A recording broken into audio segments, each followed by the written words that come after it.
কাস্টমারকে পুরো বুঝিয়ে দিচ্ছি। সুতি জাতীয় যে জামা কাপড় আছে ওগুলো কটন। এবার আছে মিক্সার মানে কি মিশ্রণ যে জামা কাপড় আছে এটা অল ওভার মানে অল জামা কাপড় দিতে পারবে।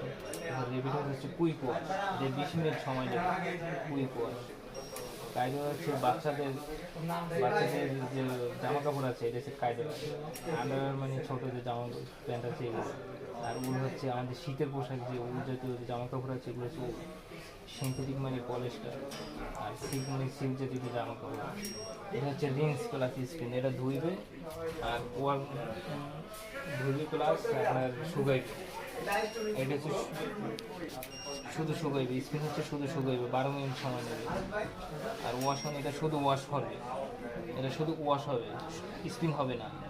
আর ইকো মানে মসৃণ যে জামা কাপড় আছে, নরম যে জামা কাপড়, এটা হচ্ছে ইকো ওয়াশ। আর ডাউন মানে নিচে আমাদের যে ডাউন বলতে কি, ডাউন বলতে পাপড় জাতীয় যে আছে ডাউন নিচে, এটা হচ্ছে ডাউন। এটা হচ্ছে কালার, সাদা জামা কাপড়ে যদি আমরা কালার দিই তাহলে তখন এই কালার প্রোগ্রামে দিতে হবে। এটা হচ্ছে নাইট, যখন আমরা রাত্রে জামা কাপড় দিয়ে ঘুমাবো তখন নাইট প্রোগ্রামে দিতে হবে। যে স্মার্ট হচ্ছে ধরে রাখা, এটা সময় বেশি নেবে। এটা নরম যে জামা কাপড় আছে এটা হচ্ছে স্মার্ট।